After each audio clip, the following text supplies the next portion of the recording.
आज से वर्ष के पहले गुप्त नवरात्र की शुरुआत हो रही है। ये नवरात्र 12 फरवरी से शुरू होकर 21 फरवरी तक रहेगा। वर्ष में 4 नवरात्र पड़ते हैं, जिसमें 2 प्रमुख हैं।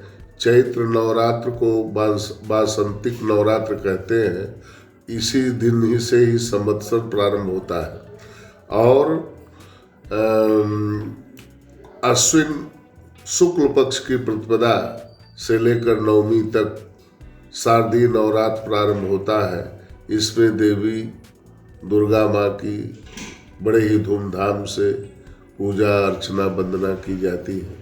बता दें कि वर्ष में 4 नवरात्रि होती है, जिनमें 2 प्रचलित और 2 गुप्त होते हैं। नाम से ही प्रतीत होता है कि इसे गुप्त यानी छिपे हुए नवरात्रि के रूप में जाना जाता है। तो 2 गुप्त नवरात्र हैं, वो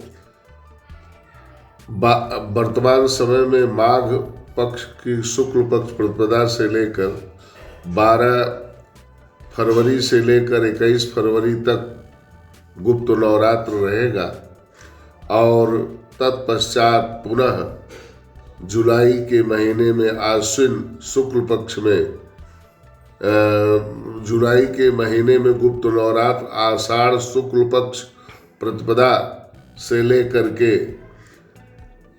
11 जुलाई से लेकर के 18 जुलाई तक भोग करेगा। इस नवरात्रि में लोग मां भगवती की आराधना के साथ तांत्रिक मंत्रों की सिद्धि करते हैं। काशी के ज्योतिषाचार्यों के अनुसार इस नवरात्रि के बारे में अधिकतर लोग नहीं जानते, जबकि शारदीय और वासंतिक नवरात्र बड़े ही धूमधाम से मनाया जाता है। गुप्त नवरात्र में देवी की आराधना, तांत्रिक सिद्धि, मंत्रों की सिद्धि के लिए विशेषतर किया जाता है। इससे भगवती दुर्गा की कृपा प्राप्त होती है। ज्योतिषाचार्य डॉक्टर मुक्तेश्वर मिश्रा ने बताया कि गुप्त नवरात्रि में सात्विक और तांत्रिक दोनों प्रकार की पूजा का विधान है। उन्होंने बताया कि गुप्त नवरात्रि में तांत्रिक मंत्रों की सिद्धि की जाती है। गुप्त नवरात्रि में कोई भी व्यक्ति धर्म, कर्म और वचन से यदि मां भगवती की आराधना करे और तांत्रिक मंत्रों की सिद्धि करे तो उसे मनोवांछित फल की प्राप्ति होती है। उन्होंने बताया कि गुप्त नवरात्रि में मेवे का भोग लगाने से मां अति प्रसन्न होती है और शुभ फल देती है। अपना वहाँ की जाती है। अगर घर में कार्यक्रम करना है तो कलश स्थापना करना आवश्यक होता है। अगर हम मंदिर में या किसी देव तीर्थ स्थान पर करते हैं तो कलश स्थापना नहीं किया जाता और भगवती पूजन किया जाता है। ऐसा है कि विशेषतर घर में कर रहे हैं तो कलश स्थापना करना बहुत ही आवश्यक होता है और जिससे कि भगवती की पूजा में किसी भी प्रकार की कमी न रहने पाए।